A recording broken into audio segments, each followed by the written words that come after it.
Hi guys, welcome back to my channel, or if this is your first time on my channel, welcome. My name is Anna, I'm a clinical psychology doctorate student, and I make videos about real-life applications to psychology. So if that's your cup of tea, hit like, hit subscribe, hit the bell notification button. Today we're going to be talking about assertiveness and how to increase your assertiveness. I'm going to first explain assertiveness, what I did to increase my own assertiveness based on research on assertiveness training, and at the end I'm going to show a clip of Michael Scott and Jan Levinson from The Office to demonstrate pretty good assertiveness on Jan's part. And I will have some links in the description for different worksheets and resources that I'm going to reference. So first, let's talk about what is assertiveness.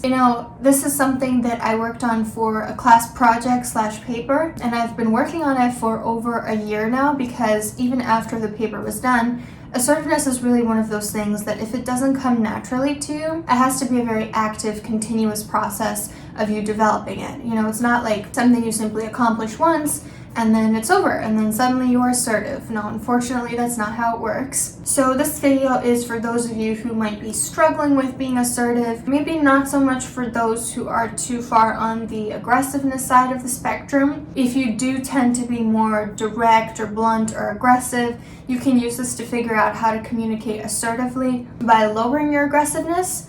But if you're in this position, the focus should probably not be on further increasing your assertiveness towards the aggression pole. Assertiveness training has been criticized for having only short-term effects, and this is exactly my point, that you have to constantly work on it to maintain it, especially if you're prone to not being assertive. And also, assertiveness training has been criticized for ignoring power equalities because, let's be real, certain things like gender differences and someone being in a position of authority to you makes it difficult to be as assertive as you would like. So assertiveness training programs last several weeks to months, so you have to make sure that you're very actively improving your assertiveness for at least, I would say, a few months, and then focus on maintaining and enhancing your progress. But of course, if you are really dedicated to this, if this is something that really does not come naturally to you, you can be very actively working on it for years. So the first step in assertiveness training is usually something called psychoeducation, which is basically what this whole channel is about,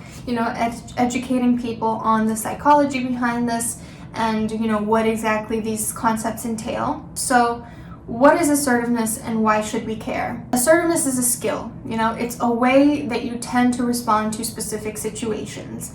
And some people are temperamentally more prone to one side of the spectrum or another, the sides being passive and aggressive, and assertiveness is in here in the middle. And some people have been modeled assertiveness very well, while others have not. Assertiveness has been associated with more open expression of emotion, reduced anxiety, more positive attitudes about yourself and others, more adaptive behavior, lower social anxiety, and better self-esteem. And poor assertiveness, as you might imagine, has been associated with low self-esteem, maladaptive behavior, more burnout, reality shock, unhappiness in the workplace, poorer commitment to work, and self-denial, which basically means denying your own needs for other people's needs. So the first step is to educate yourself on what counts as passive, what counts as aggressive, and what counts as assertive. Because like I mentioned, it is a spectrum, and try not to overestimate how aggressive you're being, especially if you're a woman,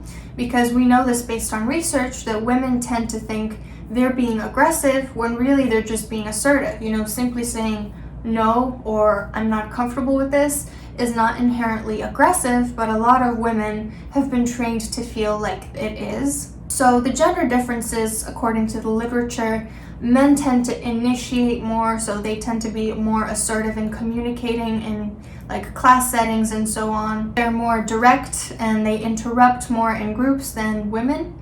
They're also louder in discussions and they're taken more seriously because they are men. Assertive women are seen as pushy, aggressive, bossy, catty. So let's also talk about what it means to be passive aggressive. Passive aggressive is really when you want to be assertive, but you're really inhibited about it.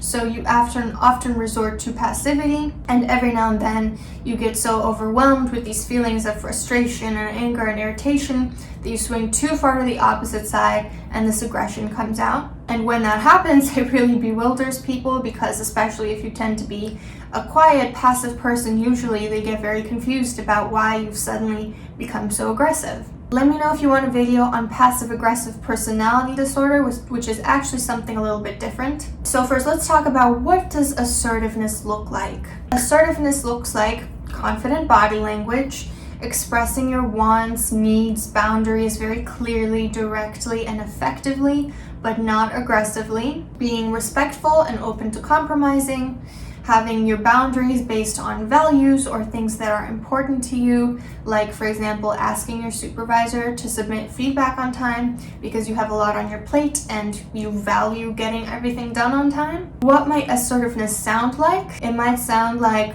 I'm not comfortable with this. No, I feel blank emotion. Your work could use improvement in this and that way. Your work was excellent. I need you to do X, Y, and Z. I do not have time to do this. I do not want to do that. I can't do that for you. That is not acceptable. I do not like what you said yesterday. The way you treated me earlier was not okay. I am hurt by what you said. This action is negatively affecting me and I need you to please change it. Please don't do that. This doesn't work for me. That is offensive, racist, sexist, homophobic, and so on. I'm drawing the line at blank, not at this time. I've decided not to. I don't want to do that. I am not interested in that. Please do not interrupt me. I need you to do blank. Now, I didn't watch any of the presidential debates because I value my mental health, but from what I've heard, Kamala Harris is a pretty good example of trying to be assertive when someone is talking over you and mansplaining and all that good stuff. So if you're hearing all of this and your instinct is, wow, that's so harsh, I don't think I could do that, realize that, one, that likely means your understanding of what is assertive versus aggressive is skewed, and you will need to examine why that is and change it. And two, you can say all these things in a nice, kind, empathic way. Check out my interpersonal effectiveness video on how to get your needs met while also maintaining a positive relationship with someone, if that's something you're interested in. So I think the first step that I took after educating myself on assertiveness and what assertiveness training entailed was to take a baseline test of my assertiveness. So this is, there are different checklists that you can find online, such as the Reassess assertiveness schedule. Some of them are scored, some are not scored. You kind of just have to see which items you're good at and which you're not so good at. So this will definitely show you where you need to improve and where you're doing okay in terms of assertiveness. And at the end, you will take it again to see how much progress you made and where you improved and where you could further improve. So identify what areas you're okay in terms of assertiveness with based on probably the checklist that you used, and where you're not so okay. Like, for example, I was assertive with my family, with my partner. I was assertive in terms of politics. I can be assertive online. I was able to trust my own judgment, and I believed in self-expression. But what I needed to work on was being more assertive in terms of expressing my emotions, saying no to friends or salespersons. This was something I interestingly found difficult. Pointing out injustices against me, speaking up in a larger group setting, pointing out inconveniences, making introductions with people, holding people accountable, making eye contact with authority figures was very difficult for me, making introductions with strangers, being more directive when asking for something, and clearly expressing my needs with authority figures.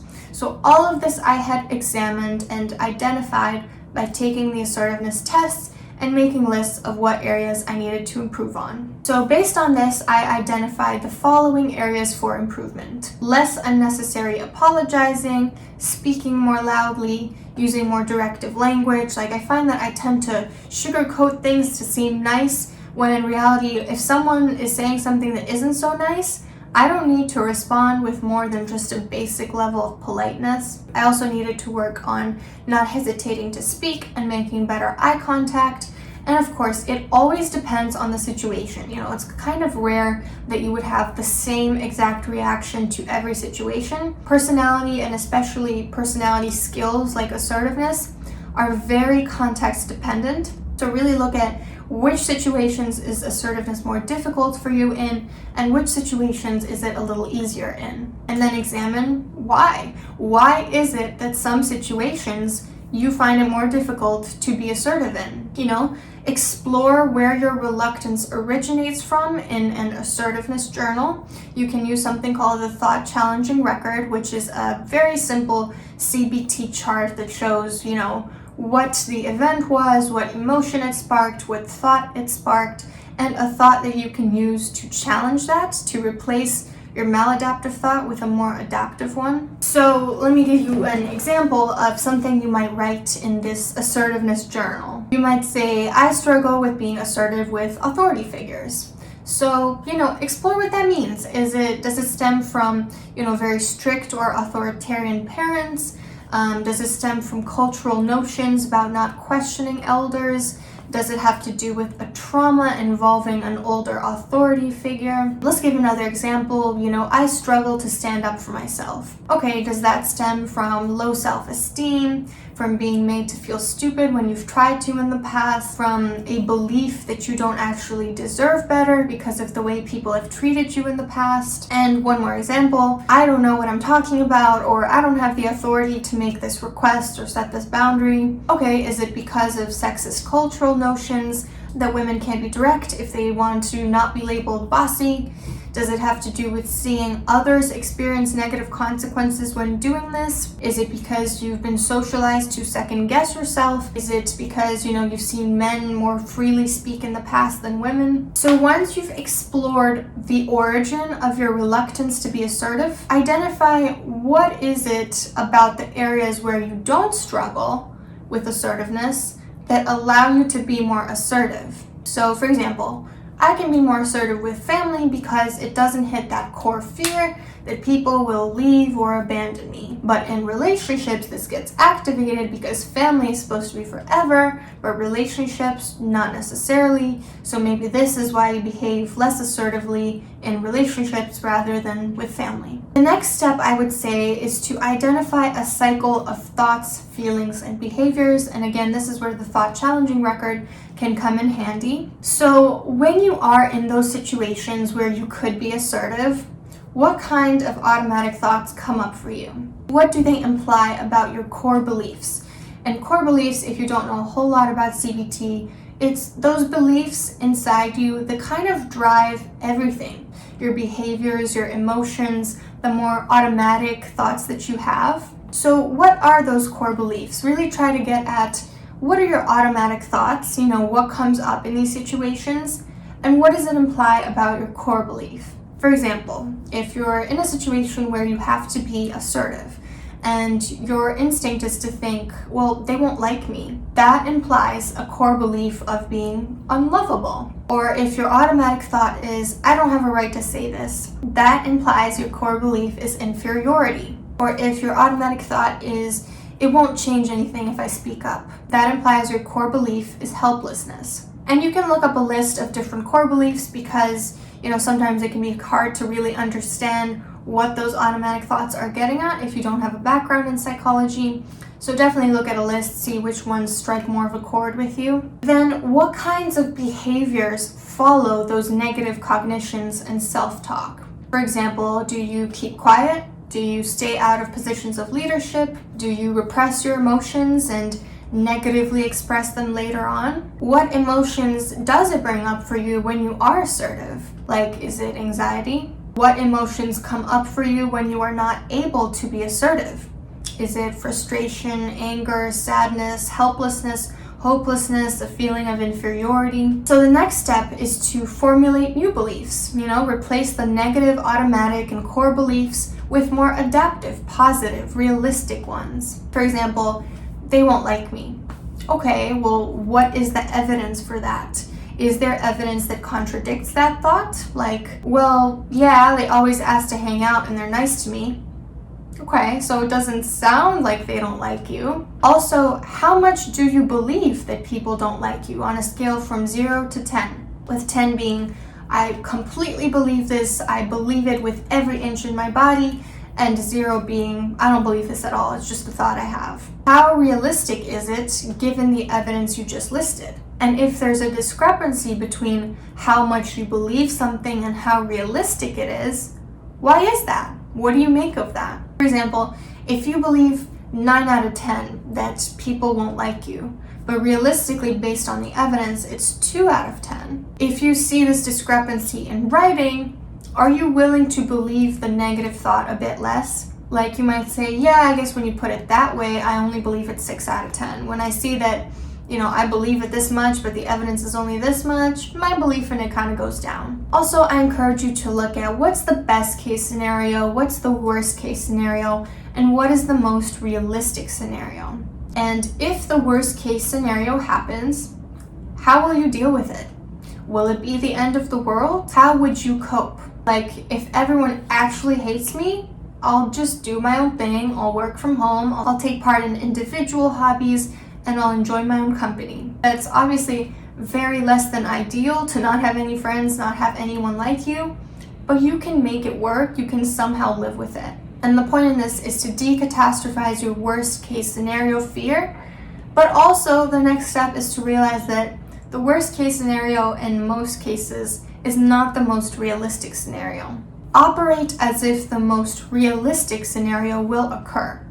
How can you maximize your chances that it will go well if the most realistic case scenario does happen? So you might be thinking, well, realistically, people will probably think it's out of character for me to be so direct, but they won't like me less for it. I'll make the most of it by saying in my usual gentle voice so that they're not caught off guard. Seems like a pretty good plan for a pretty realistic scenario. So the next step, and I think this is possibly the most important step, is to practice, practice, practice.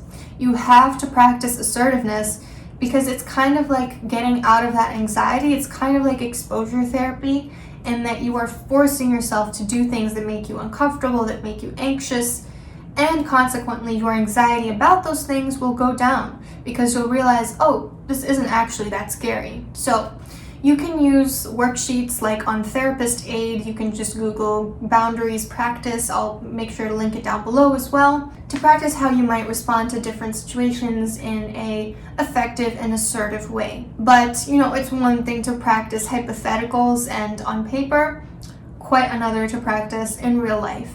You can do role plays with a friend or family member. You can film yourself saying it and give yourself feedback on what you could have done better or ask someone else to give you feedback. You can practice it in therapy, but especially practice it in real life. Say no, make definitive requests, express your emotions and thoughts, decline requests, give and receive praise, make a plan. All of these things you have to practice with actual context, with actual people, not just role playing, not just practicing, in your own private time, but also learning to get over your fear of being assertive. So, create an exposure hierarchy. This is what I did. I made a hierarchy of situations that made me least to most anxious about being assertive in. And you work your way up from the bottom because you're building on your own successes. You start with something low level and you say, oh, that wasn't so bad, so you move on to the next one. Next one's a little harder, but once you get that, you go on to the next one, and so forth. I'll try to put an exposure hierarchy worksheet down below as well. Understand that it is going to be very difficult to get yourself to do these things that give you anxiety, but you need to do them if you're going to get better at assertiveness. Something you can do to make it a little easier is you can reward yourself for being more assertive. Don't beat yourself up if you don't manage to behave assertively sometimes, but identify what went wrong in those situations and think about how to fix it. So this was something that I did in my assertiveness journal. When there were situations where I was assertive, I would write down, this is what I said, this is why it was good, and also this is what I could have done better, and this is why this was easier for me. And in situations where I was not able to be assertive, I thought about why that was and what I would do differently next time. Another thing you can do is try relaxation exercises immediately before and after exposing yourself to the trigger or the situation that makes you anxious. You can try a grounding skill, you can try progressive muscle relaxation, you can do some self-care. And like I mentioned, make sure to journal about these incidents, writing down why something went well or not so well, what you could do better or even better, what your goals are for the future, how you will learn from this incident and use it to inform your future actions. So after several months of doing this very actively, reassess where you are on the assertiveness checklists or tests. Where did you improve? Where do you still need more improvement? Because chances are it won't be like suddenly you'll be the most assertive person ever. There will still be room for improvement. Where you saw challenges, what were they? How can you neutralize them? Brainstorm some solutions. And even if you've made enough progress to the point where you don't think you need to do this in writing anymore, or you don't need to as actively practice, but just kind of keep up with it, remember that it will take continuous assertiveness in situations that might not always be comfortable for you. And continue to make an active effort to minimize relapse, to minimize going back to a level where you're not assertive. And if needed, if you do find yourself slipping, don't freak out. Just start journaling and putting it in writing again, or continue doing this actively for years until you feel you're ready to be assertive without these training wheels. Now, let's have a little laugh and take a look at this interaction between Michael Scott and Jan Levinson from The Office as an example of pretty good assertiveness. Jan is calling me. Maybe it wasn't so mutual after all. Yeah? Michael. Jan, to what do I owe this pleasure? I am returning your many calls. Well, hello to you too. I'm returning your many calls. So this is very straightforward. It's not sugarcoating things. She could have said, I'm just giving you a call back since I saw you had called me. That's a little bit sugarcoating. I would say the use of the word many here, I'm returning your many calls, is actually bordering on aggressive. And the implication underneath it is that it's not appropriate for him to be calling her so many times. I think a better way to have expressed this would have been to say, I'm returning your calls, or I am returning your calls, of which there were many, by the way. In the future, please do not try to keep contacting me when it's clear I'm not available. Yeah, I just wanted to get some closure on what transpired between us at the meeting we had in the parking lot of the Chili's. No, we won't be discussing that, Michael. The only things I want to talk about during your performance review are your concrete ideas to improve your branch. I thought her saying no in itself was so powerful. There were so many unassertive things she could have said in that moment, but she simply said no. No, we won't be discussing that, Michael. The only things I want to talk about during your performance review are your concrete ideas to improve the branch. Kind of like training a toddler. You have to keep saying no every time until they get that X, Y, and Z means X, Y, and Z is not going to be permitted at any time, so stop trying to do it. Well, surely this review is a formality because of what happened at our meeting in the parking lot of the Chili's. Review is anything but a formality, Michael. And I expect you to forget anything that you think may have happened between us and exhibit completely professional behavior. In a way, she's really just saying no in a bunch of different ways. Notice how she tries to set a boundary and he tries to test it. And we talked about this in my boundary setting and maintaining video. Every single time she brings him back into the boundary. You have to expect some level of boundary testing if you know that the boundary is something the other person is not going to want to respect or doesn't feel like they need to respect. You have to continuously remind them of the boundary and remind them to stay within it. So when he says, surely this is just a formality, he's really asking, surely you want to talk about how we kissed? She's essentially responding with, no, this is not a formality. I will not be talking about our kiss. Notice how she's setting her expectations very clearly, stating what is acceptable versus what is not acceptable. I expect you to forget anything you think may have happened and exhibit completely professional behavior. So aside from the gaslighting, which she could have removed by simply saying, I expect you to forget what happened between us instead of anything you think may have happened between us, she does a very good job of stating that he needs to be 100% professional in the work environment and that no amount of unprofessionalism will be tolerated, as it shouldn't. Unprofessionalism should not be tolerated in a professional setting, by definition. Been thinking about you. Okay, that is an example of completely unprofessional behavior. I don't see how that's unprofessional. Michael? Yep. Are the cameras in there with you? No. In your office? They are not. Yes, they are.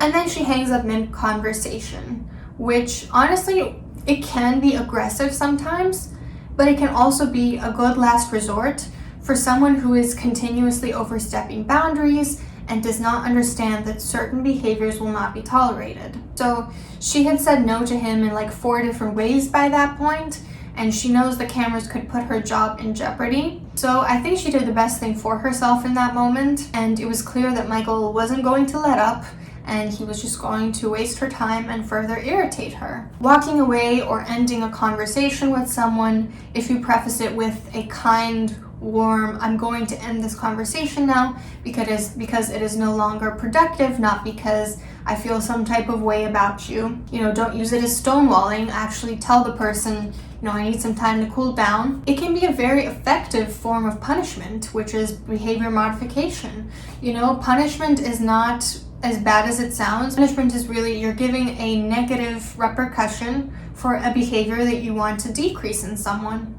It's really something we have to do if we are to explain to people that they need to stop certain behaviors. It's kind of like giving a toddler a time out so that they understand we're not talking about this anymore. We're taking a break from this discussion, and you're taking a break from whatever behavior you're taking part in that is not allowed. So, with that being said, I hope this was helpful. I think this might be one of my longest videos, which I was not expecting. Good luck, and again, all references and worksheets that I've talked about are cited in the description box below. If you do try this out, please let me know how it goes. Write down in the comments what worked, what didn't work, if there are any areas you feel like could be improved about assertiveness training, and don't forget to hit like and subscribe if you enjoyed this. That's my girlfriend.